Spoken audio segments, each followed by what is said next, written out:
내년도에는 이렇게 트렌드가 형성이 되고 소비가 이런 식으로 이루어질 수 있겠구나라는 걸 이제 좀 예측하는 건데, 트렌드 코리아 2002가 이제 책이 나왔고요. 그 내용에 관해서 여러분들한테 한번 소개하고, 트렌드 코리아 2020년도 키워드가 있었고요. 2021년도 키워드가 있었어요. 2020년도는 코로나 터지기 시작한 때쯤 발표된 거였고, 이 트렌드는 코로나가 터지기 바로 직전에 발표된 거라 그런 내용들이 전혀 반영되지는 않았었던 거. 2021년도에는 코로나 시대가 반영된 키워드들이었죠. 집에서 많이 머물게 되면서 집에서 다양한 일들을 하게 된다라고 하는 것들, 그리고 자본주의 퀴즈, 주식에 눈을 뜬 주린이들이 탄생하기 시작했던 거고, 거침없이 피보팅. 사실 이 거침없이 피보팅이라는 단어를 보고 지금 현재 우리가 하는 일뿐만이 아니라 여기서 다른 방향성을 좀 잡아서 거침없이 움직여야 될 시기였던 것 같아요. 그래서 저희가 도입했던 게 S&P고, 헤드스파 이런 것들을 도입했던 시기가 딱 2021년도였고요. CX 유니버스. 이 CX 유니버스 같은 경우에는 고객 경험이에요. 고객 경험. 매장 내 서비스를 만들어 갈 때 우린 이렇게 서비스를 할 거야가 아니라 고객 입장에서 고객들은 여기 와서 어떤 경험을 하고 나갈까라고 하는 거예요. 그런 측면으로 매장을 살펴보시면 훨씬 더 객관적으로 볼 수가 있거든요. 나는 여기 이곳에 항상 있지만 고객님들 입장에서 여기 와서 들어올 때부터 어떤 느낌일까, 문을 열 때 어떤 느낌일까, 여기서 대기실에 앉아있을 때 어떤 느낌일까 라고 하는 것들을 생각을 해보는 거예요. 얼마 전에 우리 젊은 친구들이 되게 좋아하는 고깃집이 있어서 한번 가봤어요. 고기 맛은 뭐 그냥 그런데 거기 안에서 느껴지는 것들, 예를 들어서 테이블에 이렇게 구멍이 있어요. 그래서 거기서 숟가락이나 이렇게 넣으면 거기서 뜨거운 물을 부어주더라고요. 그러니까 그게 이제 소독을 해주는 것도 하나의 의미가 있지만, 그거 하나가 좀 새로운 경험을 하는 거예요. 고객 입장에서는 되게 위생적이네, 그런 것들이 이제 고객 경험이라고 보시면 되는데, 이 부분에 대해서는 조금 더 깊게 공부하시면 더 좋습니다. 그래서 2022년도에 키워드는요, 타이거 or 캣이에요. 호랑이가 되거나 고양이가 되거나, 잘하면 호랑이가 될 것이고 흐름 잘못하면 고양이가 될 것이다 라는 메시지예요. 상세 키워드들 한번 살펴볼게요. 영어는 읽지 않을게요. 첫 번째 키워드 나노사회예요. 자, 긱노동이라는 말을 아시는 분, 저도 이거 공부하면서 처음 알았어요. 긱노동이라는 거는요, 내가 정규직으로 한 직장에 이렇게 근무하는 것이 아니라 프리랜서로 건당 일을 하는 거를 긱노동이라고 하더라고요. 이런 것들이 되게 가속화된다는 건 여러분들도 되게 느껴지시겠지만, 코로나 터지고 이제 저 레슨 하던 골프 프로도 일이 없어져서 쿠팡이츠를 하더라고요. 배달 알바 정도는 이제 그 누구도 할 수 있는 그런 일이 돼버렸어요. 쿠팡이츠, 배민, 카카오 대리, 누구나 할 수 있는 거예요. 그 누구도 나한테 뭐라 하지 않고 잔소리하지 않고, 그렇게 한 주말 일하고 평일날 좀 쉬고, 이런 것도 이제 가능해지는 시대가 왔다는 거죠. 노동의 가치가 이제 높아졌기 때문에. 크몽, 프리랜서 마켓이죠. 요거 아시죠? 숨은 고수를 찾아서 플랫폼에서 매칭을 시켜주고 이제 배우고 하는 거예요. 이제 이런 것들이 다 긱노동이라고 보여지고요. 2025년에 노동인구 긱 이코노미 참여 비율 전망이에요. 이제 우리나라 통계는 아직 없는데 우리나라도 이제 가속화되지 않을까. 그리고 또 하나는 인구절벽이죠. 인구절벽 5년 안에 옵니다. 5년 안에. 없어요. 사람이 없어요. 그 부분은 좀 심각하게 좀 보여지고요. 그래서 미용도 전반적으로 시장이 많이 달라지지 않을까. 자, 두 번째 키워드는 머니러시입니다. 주식 하시는 분, 우리 요 세대는 주식하면 패가 망신한다 뭐 이런 소리 듣고 이제 자란 세대라, 주식하면 되게 뭐 안 좋은 인식들이 좀 많이 있었지만 많이 달라졌어요. 일단 부동산은 분명히 이제 꺼질 때가 올 거예요. 그게 이제 자본시장으로 넘어가서, 우리가 미용은 잡으로 하지만 주식은 꼭 해야 되는 경제 활동이 아닌가라는 게 이제 저의 생각이고.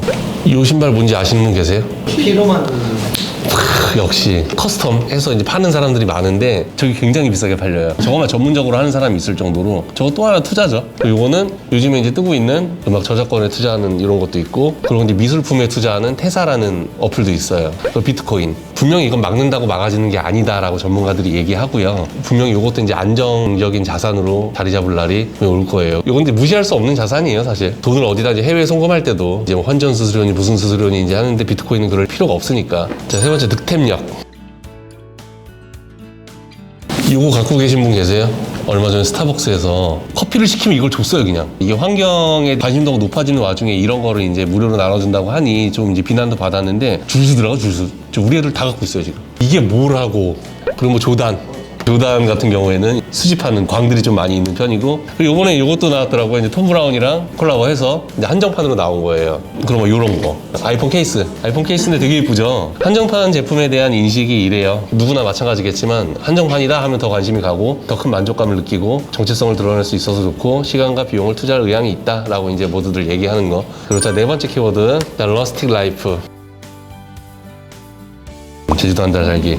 주말 농장. 요즘에는 이제 아파트 분양할 때 다 텃밭도 조금씩 이제 나눠서 주더라고요. 도시에 살면서 시골을 느낄 수 있는 그런 것들. 자, 다섯 번째 키워드, 헬시 플레저입니다. 헬시 플레저.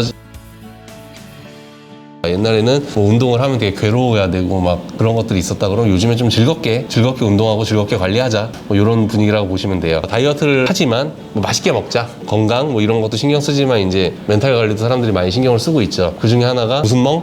불멍. 불멍. 물멍. 또 다른 멍 또 뭐 있는지 아세요? 향멍.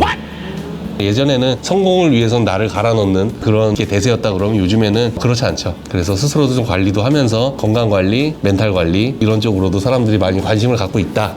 자, 다음 키워드, 엑스틴 이즈백. TV 보시면 요즘에 컨텐츠들이 대부분 보면 나오는 사람들도 그렇고 보면 우리가 다 알만한 사람들이 나와요, 보통. 그렇다는 거는 이제 젊은 사람들은 어차피 다 유튜브 쪽이나 이쪽으로 넘어갔기 때문에 요 X세대 애들이 좋아할 만한 컨텐츠, 예를 들어 트로트는 또 그 이전 세대인가? 여튼 이 X세대들이 좋아할 만한 컨텐츠들이 좀 많이 나오고 소비 인구가 점점 감소하고 있기 때문에 결국에 돈 쓸 사람들은 이 윗세대예요. 요런 세대들, 한 중학생 자녀를 둔 어른들, 요걸 아는 세대, 민주항쟁 때. 그리고 삐삐를 아는 세대, 엑스틴이라고 하는 그 세대들은 아날로그 감성과 디지털 감성을 다 아는 세대죠. 그리고 이 영화를 아는 세대, BT 열광을 했잖아 옛날에. 요거를 아는 세대, 친구, 요런 세대들, 우리 세대들 많이 묻었다 아이가. 자, 바른생활 루틴이. 요즘에는 거의 줌으로 미팅을 하고 줌으로 일을 하는 게 굉장히 일상화됐어요. 그죠? 이렇게 재택근무도 하고 그러다 보면 제일 먼저 어떻게 보면 망가질 수 있는 게 내 루틴이죠. 내가 어찌됐건 출근을 해서 사람들이랑 만나고 일을 하고 하는 과정에서는 그렇게 밸런스가 깨질 일이 많이 없어요. 항상 일이 있고 사람들이 있고 그러다 보니까. 그런데 자유라는 거를 만끽하다 보면 집에서 좀 편안하게 일을 하다 보면 이렇게 될 가능성이 굉장히 많아요. 이런 상황까지 오시면 굉장히 위험하다. 미라클 모닝이라는 책 혹시 아세요? 내가 아침에 일어나서 딱 6분 동안 루틴을 시행해요. 예를 들어서 뭐 물 한 잔 먹는다, 체조를 한다, 뭐 글을 쓴다, 책을 한 페이지 읽는다. 이런 나름의 루틴이 6분이면 돼요. 이 6분을 내가 딱 시행했을 때 반년 뒤, 1년 뒤엔 정말 생활이 달라져요. 경험해본 사람들 되게 많거든요. 그리고 챌린저스라는 혹시 어플 아세요? 챌린저스? 나 혼자 하기 힘들 때 여기 어플 들어가면 같이 해요. 돈 걸고 영어 3문장 쓰기, 블로그 글 쓰기, 계단 10층 오르기 뭐 이런 것들을 해서 내가 돈 10,000원 걸고 일정 기간 하고 인증샷 매일 찍어서 올리고 하면서 돈 따먹고. 근데 그 돈이 얼마나 되겠어요 그게. 그 돈이 아니라 이제 어떤 나름의 이제 동기부여라는 거죠. 그래서 요런 것들을 활용해서 뭔가 나의 루틴을 자꾸 만들어내는 것도 좋은 방법이다. 자, 8번째 키워드, 실제감 테크. VR 많이 하잖아요. 진짜 요즘에는 너무 잘 만들어서 실제랑 되게 헷갈리는 상황들도 되게 많다 하더라고요. 요거는 증강현실이라고 그러죠. 증강현실. 이 사람 누군지 아세요? 로지? 가상인간이에요. 가상인간인데 인플루언서죠. 이쪽으로 굉장히 시대가 좀 초점이 좀 많이 좀 바뀌고 있다라고 보시면 될 것 같아요. 자, 9번째 키워드, 라이크 커머스. 와디즈 아시죠? 와디즈는 내가 미리 생산하지 않고요. 물건 하나 샘플로 만들고 이거를 이제 홍보한 다음에 펀딩을 해서 펀딩 금액이 모아지면 그때 제작을 시작해요. 그러니까 판매자 측에서는 굉장히 위험 부담이 적죠. 물론 와디즈가 좀 많이 변질되긴 했는데 그리고 이제 인스타그램이나 이런 데서 직접 판매를 하는 사람들 되게 많죠. 미용사들도 그런 사람들 여럿 있잖아요. 그래서 중간 단계를 거치지 않고 바로바로 인플루언서들이 이렇게 제품을 판매하는 형태들. 그래서 앞으로 인플루언서 마케팅 이런 시장 규모는 점점 커질 거다라고 하는 전망입니다.